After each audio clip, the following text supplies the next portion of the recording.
A gente vai para a última lição do livro, Manifesto contra o Mundanismo. A pergunta é: Jesus bebeu vinho alcoólico? O vinho que Jesus bebeu foi alcoólico? O vinho da ceia,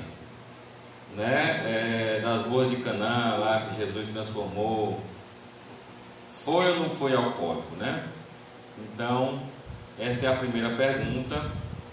Nós vamos meditar nos escritos e depois iremos meditar na conclusão, que a conclusão também é muito importante para nós, Hoje nós não vamos ter a provinha, Não vamos ter a provinha. Eu vou distribuir aqui um papel branco para os irmãos. Os irmãos definam em poucas palavras, Não precisa colocar o nome. Defina em poucas palavras o momento do livro Manifesto contra o Mundanismo e alguma coisa que os irmãos ainda queiram que a gente repita, Que a gente se aprofunde mais, pode ser. A gente pode retornar a esses assuntos, alguns dos assuntos que os irmãos acham pertinentes. Se não, tranquilo, se ficou bem entendido, Tranquilo. Tá bom, queridos? Então, Jesus bebeu vinho alcoólico? Não. Os irmãos acham? Não? Ótimo. Então, a primeira indagação do livro é: muitos alegam hoje que podem beber vinho, pelo fato de Jesus também ter bebido. No entretanto, surge-nos a pergunta: será que o vinho que Jesus bebia era alcoólico? Pois é. A primeira coisa, quando se fala de vinho, é estudar a origem do vinho, Porque a gente tem dois tipos de vinho. Um é o fermentado e outro não. Então, se a gente define essas duas coisas e a gente define que o vinho que Jesus bebeu é o vinho novo, se não é o vinho fermentado, é o novo, Então a gente pode ir para casa, porque o vinho novo é o suco de uva, o vinho fermentado é o vinho velho. A explicação é essa. Onde é que tem isso na Escritura? Temos na Escritura. Os judeus, para os judeus, o vinho velho era pecado, O vinho fermentado era pecado. Jeremias, Abacuque, muitos dos profetas condenaram o vinho velho, O vinho fermentado. Para os judeus, o pior momento que tinha era quando a colheita não era boa, porque muitas das vezes faltava vinho, Faltava vinho, e era um momento de muita alegria quando a colheita voltava novamente, Quando tinha o período da colheita, para as mulheres lá pisarem as uvas, e fazerem o vinho que é o suco de uva. Tá certo, queridos? Então a gente poderia definir essa lição nessas duas partes que eu falei. Matou, Se o vinho que Jesus bebia era vinho novo, então não era alcoólico. Vinho novo é o suco de uva. Você pegar um bocado de uva e juntar no liquidificador e fizer o suco, ali é o vinho novo. Tá certo? Então vamos aqui.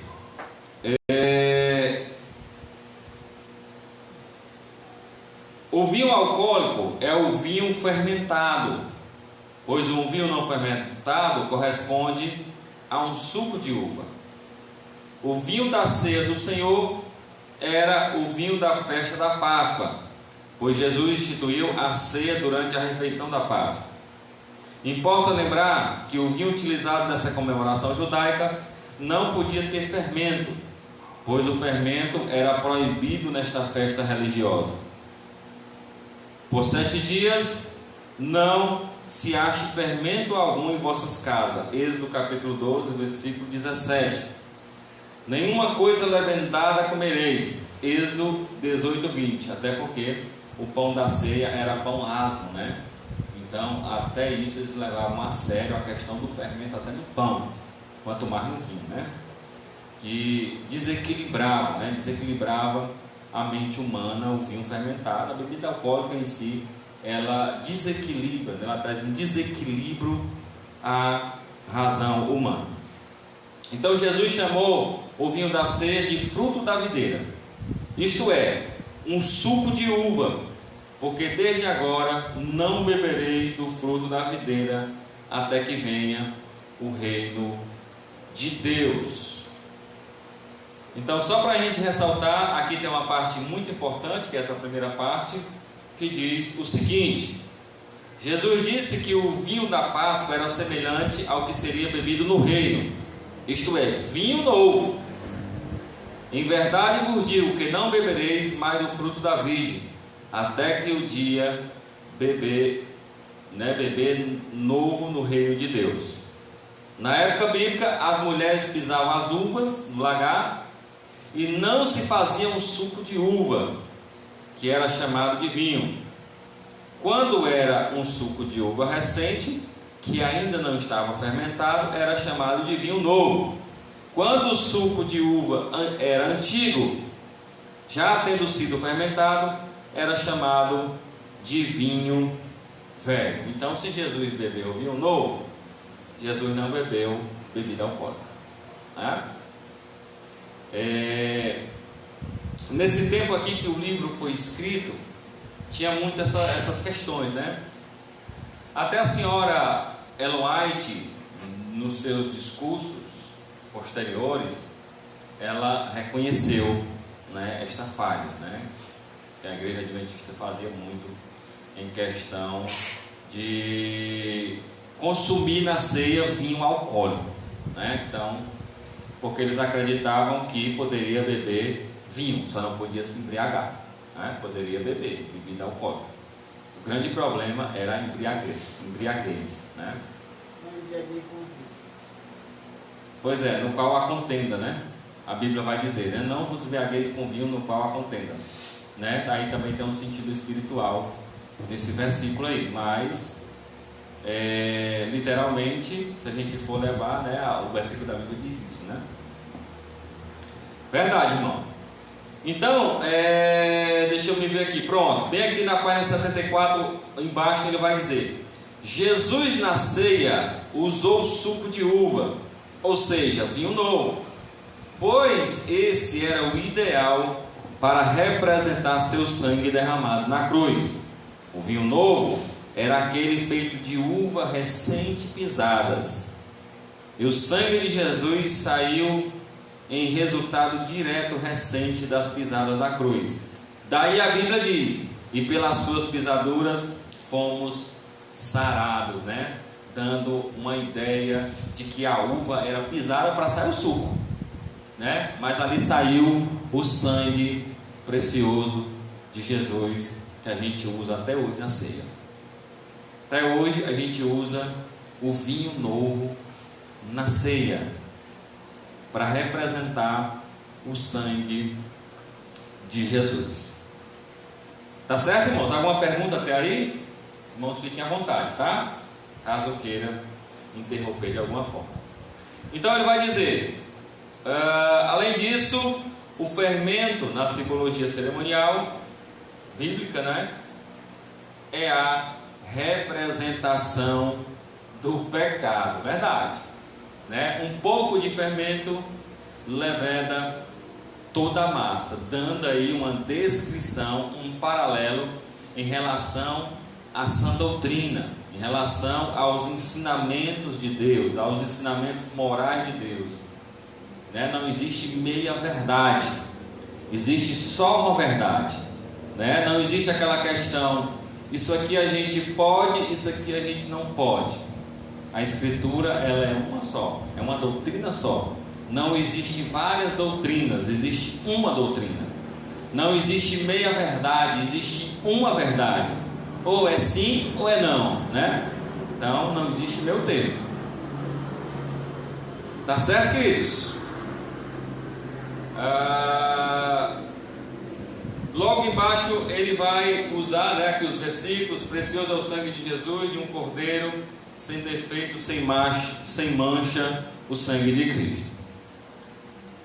Logo embaixo ele vai dizer sobre o assunto do vinho. Da ceia se expressa o pastor batista Aníbal Pereira, né, que é o ex-padre, portador de vários títulos universitários, membro da Associação Brasileira de Cultura da União Brasileira de Escritores. Ele diz o seguinte, né, Aníbal Pereira do Rei: o vinho empregado era o palestiniano, muito diferente das misturas alcoolizadas de hoje.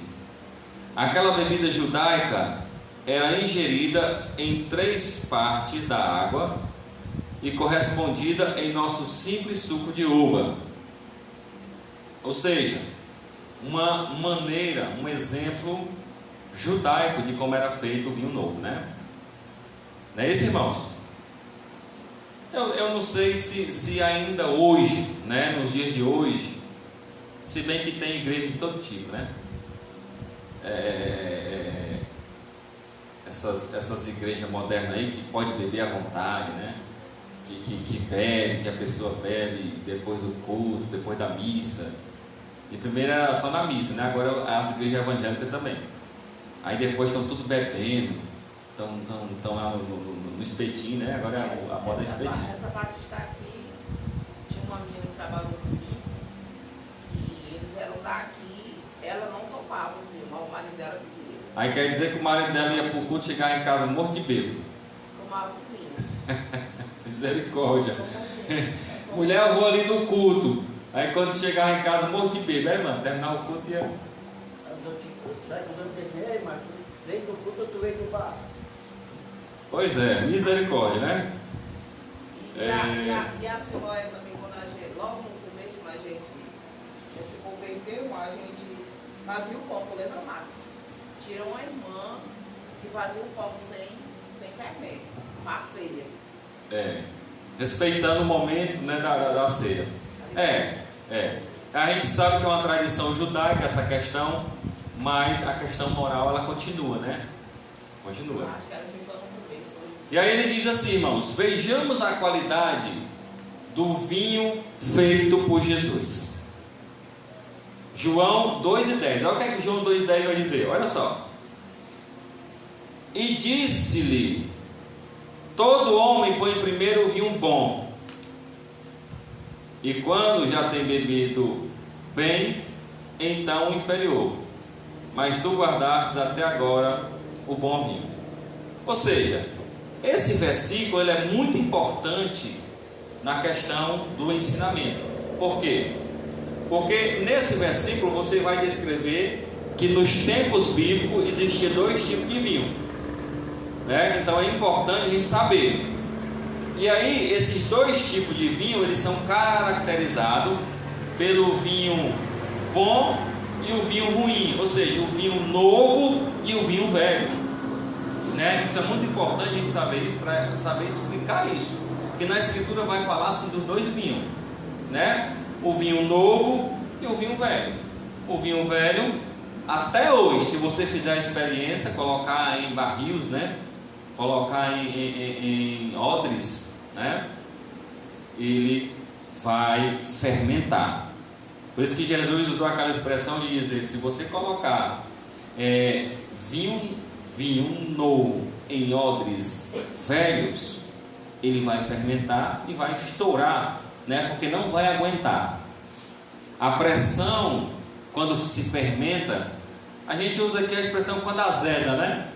Quando azeda o vinho, ele vai fermentando, ali cria, né, aquela fermentação bacteriana.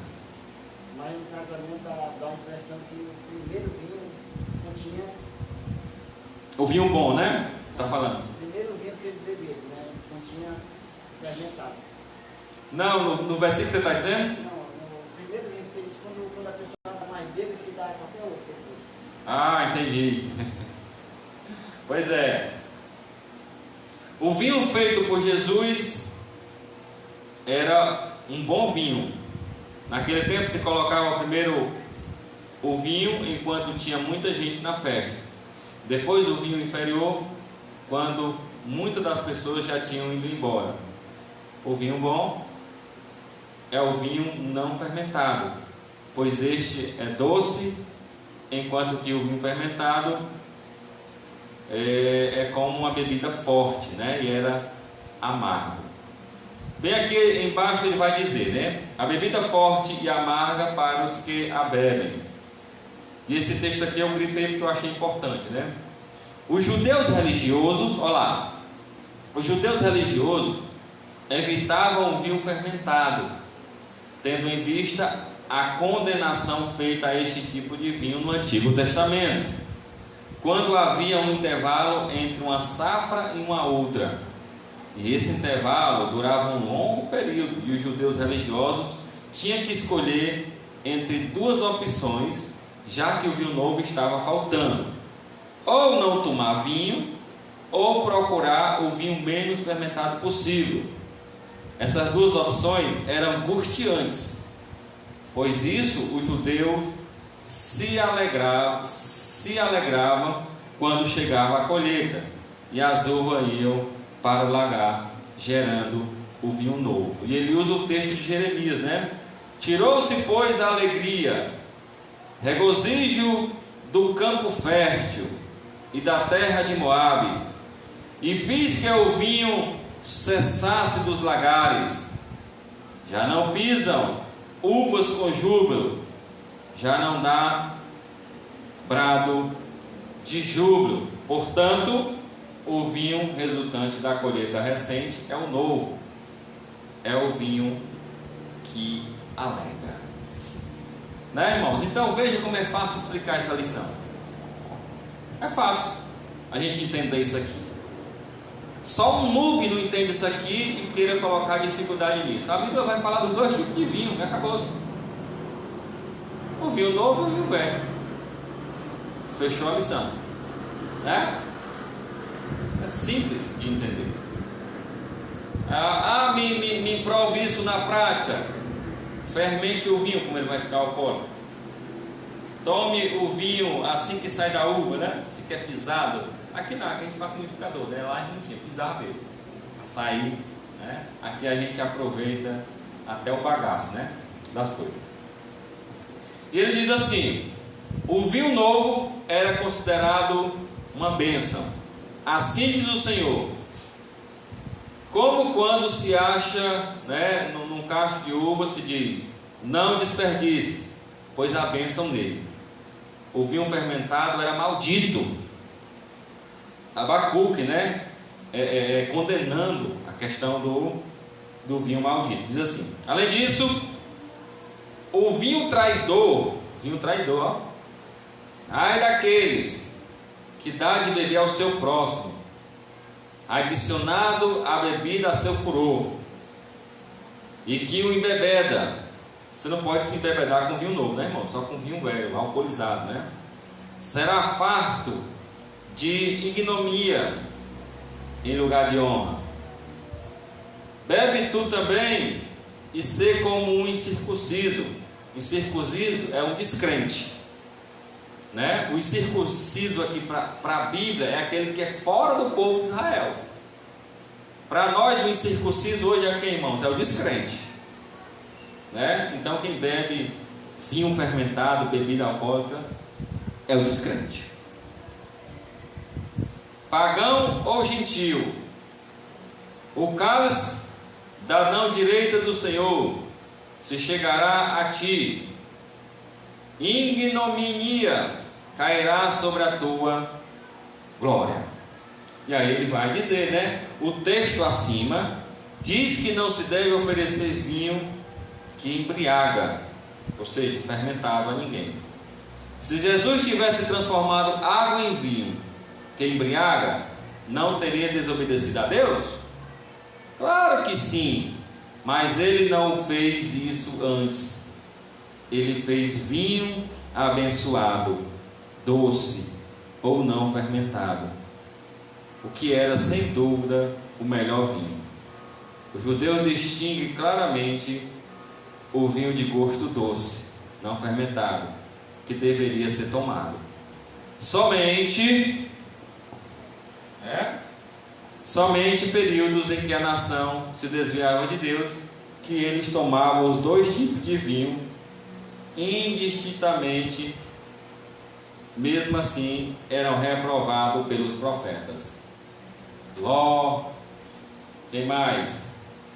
Noé.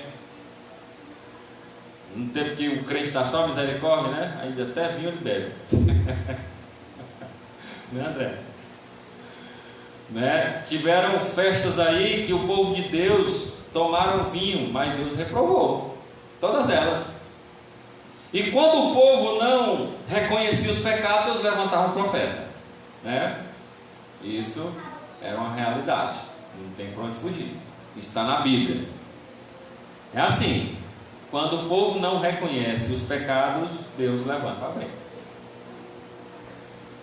Certo, queridos? E a Bíblia vai dizer que o vinho que Jesus fez é um vinho bom, e o que Jesus bebeu não é um vinho alcoólico, até porque quem bebia vinho alcoólico estava em pecado. E a Bíblia vai dizer que Jesus não pecou, né? Jesus viveu sem pecado, não tem como apontar nenhum pecado a Jesus. Mas se Jesus bebesse, irmão, vinho alcoólico, as pessoas tinham ou não tinham o que acusar ele?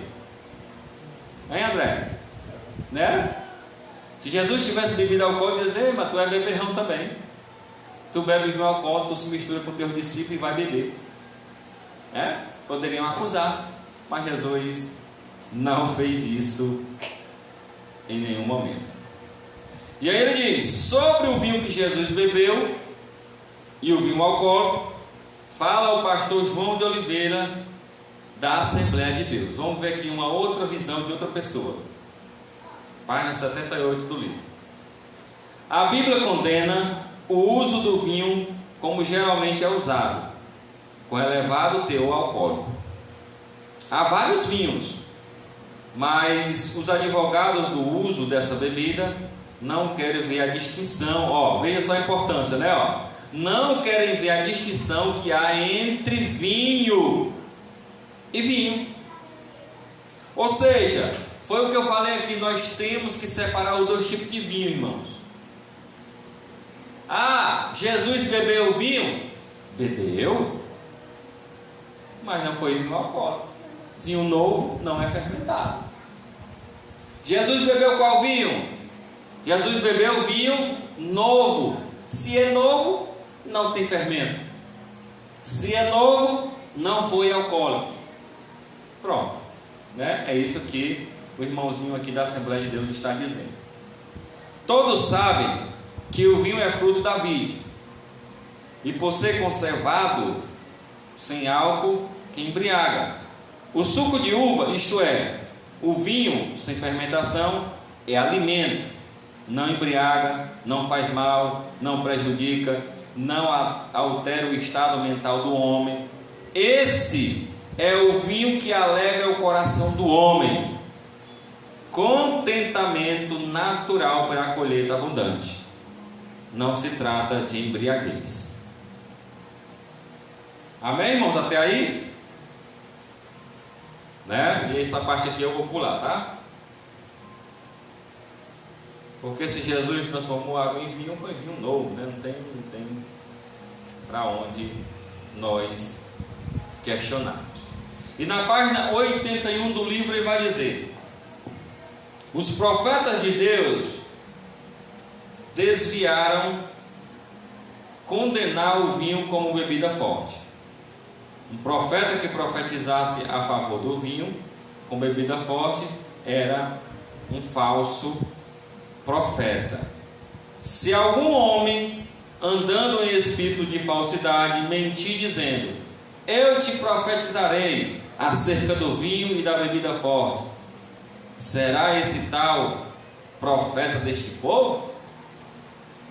Em outras palavras, o crente que bebe bebida alcoólica hoje, ele é um falso crente. É ou não é? Não é crente. Pois é. Ele pode até se professar, mas para Deus não nasceu de novo, né? Uma bebida alcoólica, irmãos, hoje é considerada o quê? Uma droga. Uma droga ilícita, né? Uma droga ilícita. Mas, irmãos, se alguém, né? Se alguém precisar de alguma bebida alcoólica para curar uma doença, isso é permitido? Aí é outra história. Porque a gente compra droga na farmácia, né? Todo remédio é uma droga, né? São drogas, remédios são drogas. São produtos químicos manipulados, testados para desfazer células, para reconstruir tecidos, por exemplo, né? Para voltar à normalidade aquilo que se desfez. São drogas estudadas em laboratórios, né? Então o que a gente compra na farmácia é droga, droga lícita, né? E bebida alcoólica, além do mais, ela vicia, né? Ela traz um vício ao ser humano, né? Então já foge do natural isso daí. Imagine um pastor chegando aqui morto de bêbado para fazer um culto, fora de si, descontrolado, né? Porque tem gente que bebe, fala demais. Tem gente que bebe, se torna rico, valente, bonitão, garanhão, né? Tem gente que bebe, fala besteira, cospe em todo canto. E aí imagine o crente numa situação dessa. Misericórdia, não é, não, André? Agora, Pois é. o que o irmão está falando aí, pessoas que às vezes, né, fazem essa irmã da gente, que já fez a subir no coração, o médico recomendou ela tomar Uma taça de vinho, né? À noite, que era para o negócio do coração dela. Entendi. Mas era para tomar o vinho mesmo, não era? Será que o vinho não alcoolizado não resolveria também, né? Não sei, né? Mas se o médico passou, né? É porque é um vinho velho, né? Vinho velho que talvez teria uma ação, uma reação melhor, né, no tratamento dela. Então, né, tem que se respeitar. Contanto que a irmã não fique viciada, né? Aí fica difícil. É para tomar pouco, não é para tomar. Pois é, porque aí a irmã pode aproveitar e dizer assim, eu bebi quase o litro todo já. Quem viu? Irmão, não tem aquela cajuína, irmão, que é na cabeça da cerveja? Eu sei, que é um xarope. Ah, sim, era da cajuína. Sei. Uma vez eu cedo para as meninas, tipo, a gente morre de fome procurando um negócio para comer, né, para lanchar. Aí, tudo muito caro, não sei, né? E nós estávamos, nós quatro, né? Eu e as 3 vezes, né? Nós fomos no lanchonete. Aí, essa cajuína aqui é tanto, que está aqui dá para nós. Aí eu estava estranhando para mim, meu Deus, senhor, não faz ninguém aqui. Porque a garrafa é mesmo jeito da garrafa de cerveja. Eu nem pensei que tem umas que ainda tem o nome de cerveja, né? A bicha. Tem uns que pega a cajuína e bota dentro daquele isopor, né? Pois é, mas ainda bem que. Natal, Aí pronto, ainda bem que não estava no isopor, irmão. Aí eu tô falando assim, eu dizendo para as meninas, eu tenho que tomar. Se passar as crentes ali bebendo cerveja. Esse mesmo, irmãos. Irmão, tudo aí tem que estar vigiando. Pode gerar mau testemunho, né? Isso é muito. Se Jesus é Deus, e foi Ele quem condenou o vinho nas passagens bíblicas, como Ele, em carne humana, iria fazer o que condenou? Até a senhora Ellen Goldwhite, a famosa líder adventista, reconheceu a total incoerência de admitir que o vinho que Jesus bebeu foi fermentado, em face de tantos versículos que condenam o vinho como uma bebida forte. Diga lá, meu irmão. Tem um texto, né? A irmã já falou aí da dela, é crente, né? Tem um texto de Paulo a Timóteo, acho que sabe, ele não cita no livro, eu acho. Mas é interessante para a comunidade que ele não falou. Certo. O próprio Paulo, ele orienta Timóteo a tomar um pouco de vinho também. Sim. Aqui em 1 Timóteo 5:23 fala assim, ó. 5:23. 1 Timóteo 5:23, né? Não bebas mais água só, mas use de um pouco de vinho, por causa do teu estômago e das tuas frequentes enfermidades. Então, realmente, o vinho, eu creio que esse vinho não seja o fermentado. Pronto, é isso que eu ia O complementar. fermentado ele não faz bem. Pronto, é isso que eu ia É o complementar. natural, é o novo, né? É isso que eu ia complementar. E, de alguma forma, ele... Tem algo medicinal nele. Medicinal, Mas aí que tá, se não fosse para condenar, ele não dizia que não beber não ia entrar no reino de Deus. Exatamente, não bebo entrará no reino dos céus, né? E dizer que isso aqui é bebida alcoólica fermentada, vinho fermentado, abriria precedente para dizer que beber um pouquinho pode. Exatamente, Como dizem alguns cristãos. Esse texto aí é importante mesmo, né? Que está dizendo. Olha, vejam que é permitido beber, mas não muito. Um pouco de vinho, até Paulo diz para Timóteo, rapaz, o cara pode usar aqui, né? Versículos, e a igreja toda aceitar o negócio por dele. isso que aí que o povo lá fala. Por isso que o povo bebe. Irmãos, vejam só como é perigoso, né? A doutrina, né? É sorrateiro o negócio, é bem devagar, né? Verdade, meu irmão Ezequias, bem lembrado aí. A presbiteriana usa vinho normal, né? Vinho normal, né? Fazer a cerveja. Vinho São Brás, Não sei né? se é o São Brás, se é o... Vinho do Santo Forte, né? Irmão, o negócio é sério. Não embriaguei com vinho, mas enchei do espírito. Pois é, né, irmão Aureliano? Ele fala até que Paulo vai falar lá em Gálatas, né? Que nem um bêbado entrará no reino dos céus. Pois Tem é. outro ponto, né, Jefferson? Eu perguntei a uns amigos meus lá no trabalho para tirar essa dúvida, né? Quem que bebe, né? Primeiramente. E eu perguntei, eu falei assim, olha, me diga aí, me responda uma dúvida que eu tenho. Vocês sabem o tanto certo que vocês podem dizer, ó, se eu tomar isso daqui eu vou ficar embriagado. Ele diz, não sei. Você sabe até onde vai, né? Ele diz, não, tem dia que quando eu tomo dois copos eu fico bêbado. Tem outro dia que eu tomo 300 garrafas e fico bêbado. Então veja, como é que eu vou argumentar para o crente que ele pode beber e não se embriagar se eu não sei a medida certa? Pois é. Eu posso embriagar.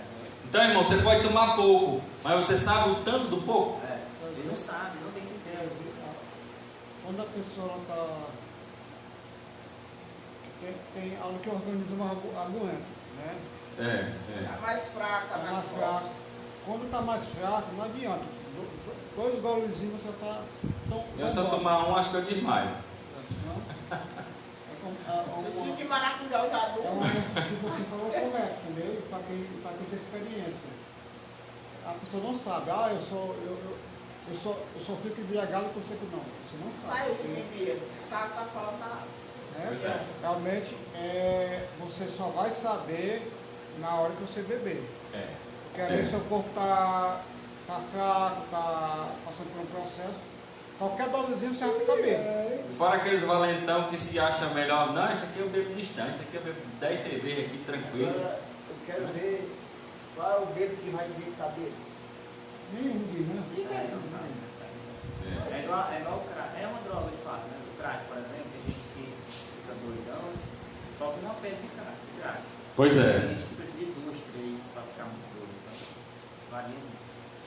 Não, eu tenho um colega que parece que ele entende dessas coisas, que ele diz assim, rapaz, o cara pode estar bêbado do jeito que for.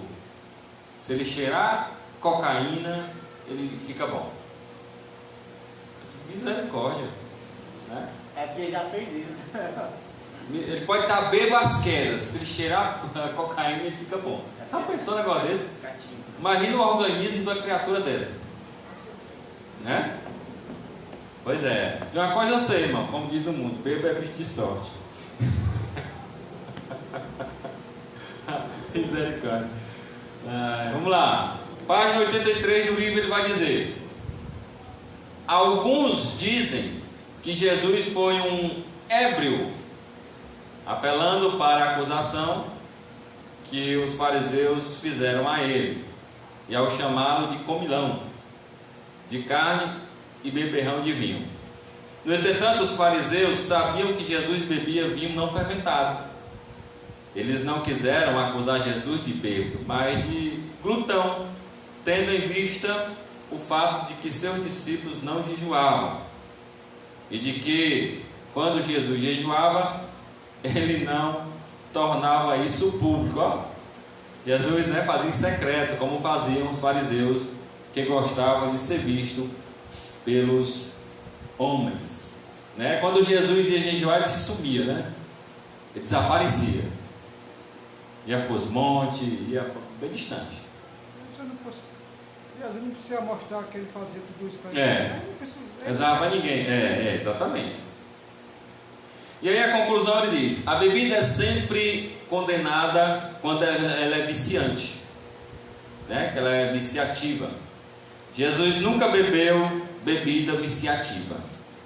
O crente deve manejar bem a palavra de Deus para condenar a astúcia daqueles que, com versículos fora do contexto, fazem pretexto.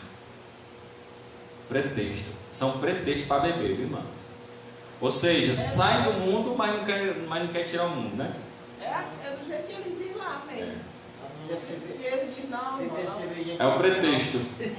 Não, é o que essa minha palavra dizia. Ela dizia que não. Ela dizia que não era para não se embriagar. E para que bebia? A palavra-chave, irmão, para essas coisas aí, para controver a palavra de Deus, está lá na aplicação de Jesus. O que foi que o diabo fez com Jesus no termo da palavra? Ele inverteu a palavra para... Exatamente. É isso que Satanás fez. Ele mentiu, Mentiu. Não está escrito assim no teu... É a mesma coisa que faz hoje em dia as pessoas. É as pregações de hoje. Mas não está escrito que fulano pode... Usa a própria Bíblia, uma roupagem para... Usa a própria Bíblia para ela mesma fazer, ela mesma errar. Entendeu? Para justificar os seus pecados. Verdade. Usa uma própria escritura para justificar os seus erros e pecados. Infelizmente, hoje é que está na moda.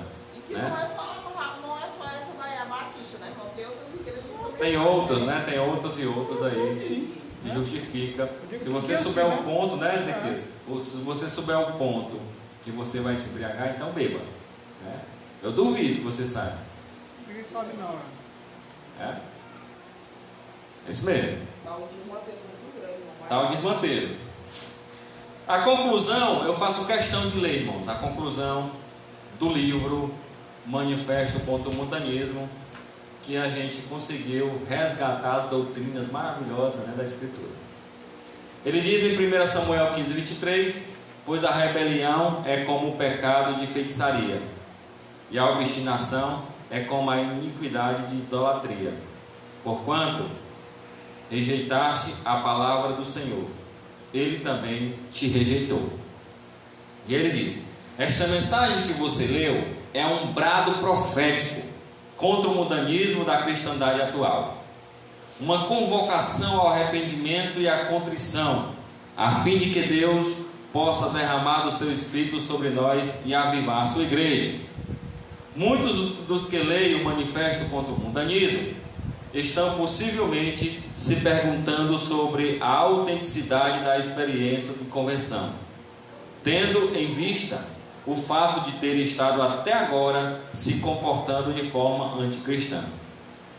Se você ignorava estas verdades aqui expostas, por isso estava vivendo em desconformidade com elas, mas está vibrando de alegria e de gratidão a Deus pelo que aprendeu, tendo decidido mudar de comportamento, então você provavelmente já era um real convertido.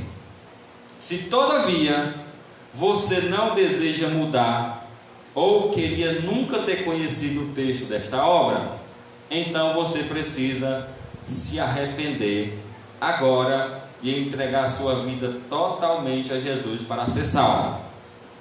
Aqueles que estão se congregando em igrejas liberais precisam sair delas para não serem cúmplices dos seus pecados. Apocalipse 18:4. Ouvi outra voz do céu que dizia: sai dela, povo meu, para que não sejais participantes dos seus pecados, para que não incorras nas suas pragas. E aqui nós chegamos ao final do livro Manifesto contra o Mundanismo, com toda a honra, né? Com toda a honra, eu nunca li tanto esse livro como foi agora nesse período, né? Porque a gente lê e relê para absorver o máximo, né, de ideias. Louvado seja Deus por esta obra maravilhosa que é o Manifesto contra o Mundanismo. Amém.